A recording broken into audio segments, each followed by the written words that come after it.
This is the Xiaomi 15 Ultra, and I've been using this device for about 2 months now, switching between the smartphone, the iPhone 16 Pro Max, the Galaxy S25 Ultra, and the Vivo X200 Pro. And this device seems to be my favorite smartphone as far as the cameras. By the way, I unboxed the smartphone in the Qatari desert, and here was how it went.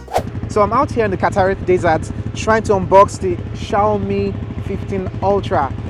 Let's see what we have in this bad boy in the box here.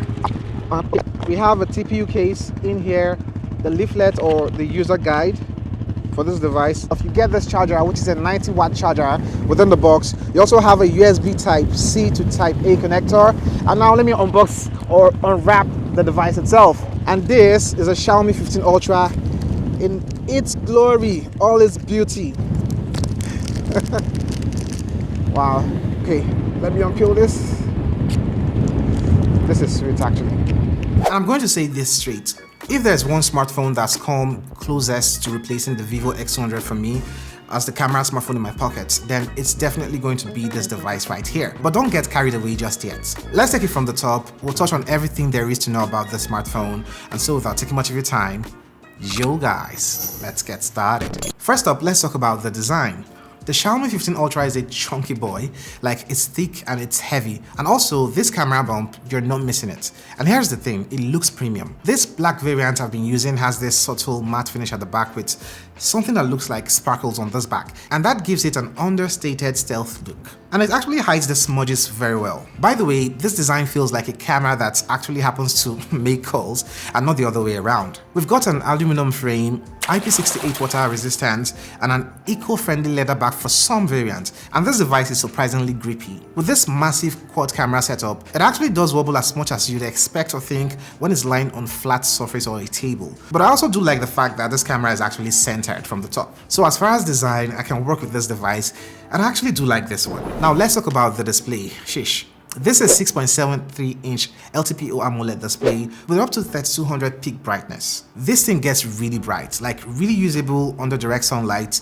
The colors are vibrant, contrast is crazy good, and with Dolby Vision, HDR10+, and also Xiaomi's Shield Glass 2.0 for protection, you're getting flagship level visuals, period. Also, I love the fingerprint scanner on this device, which is ultrasonic. It's quick, reliable, and it also sits just high enough to reach naturally with your thumb, unlike some other devices that take it a little bit too low, making it difficult to reach in one-hand motion.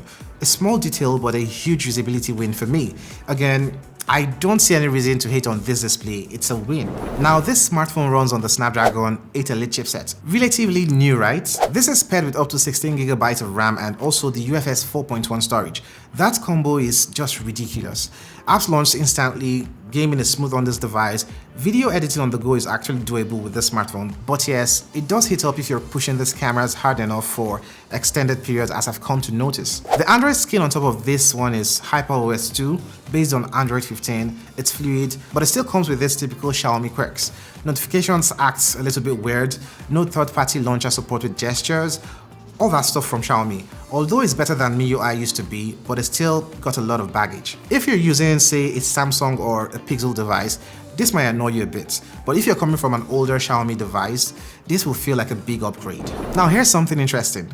The global version here comes with 5410 mAh battery, while the Chinese variant has the 6000 mAh battery. I've got the global variant here, and honestly, I was expecting a little more juice, but this is not bad. You'll get a day of moderate use, but if you're shooting, say, a lot of videos, expect to top it up before the end of the day. I actually did use this a lot in Doha, Qatar. I took a lot of photos, and from my experience, this was reasonably good. Thankfully, charging is insane. 90 watts wire charging and actually 80 watts wireless charging, which is faster than a lot of smartphones charge over cable. The reverse wireless charging at 10 watts is solid too.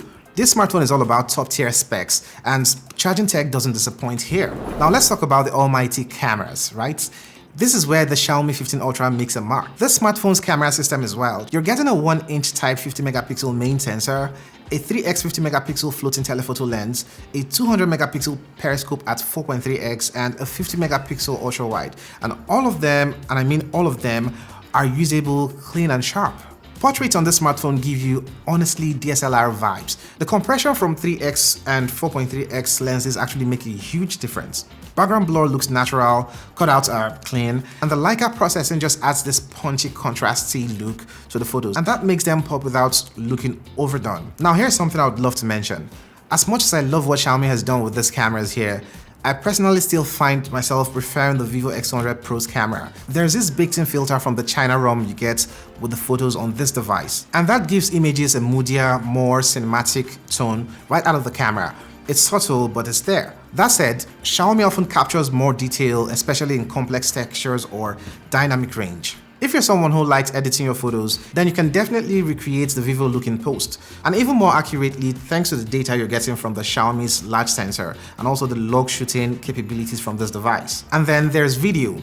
4K up to 120 FPS, 10 bits, Dolby Vision, and you can shoot in 8K, but that's capped at 30 FPS. And finally, Xiaomi lets you shoot log video with this device and with all the rare lenses, not just the main camera. When it comes to the telephoto lens, man, I've shot buildings and even faraway portraits with this thing, and it just handles it all so well.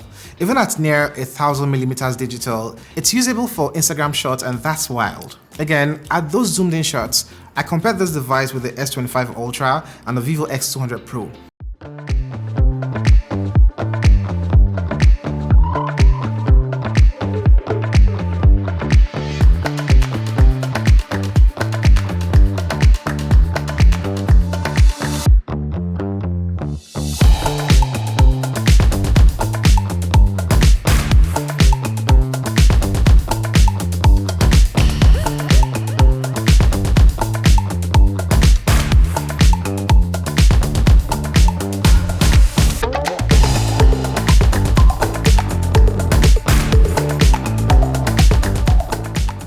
I always came out loving the Vivo for some reason, but let me know what you think about these photos. I'd love to hear your thoughts in the comment section below, and while at that, do not forget to like, share, and subscribe to this channel as it helps us a bunch.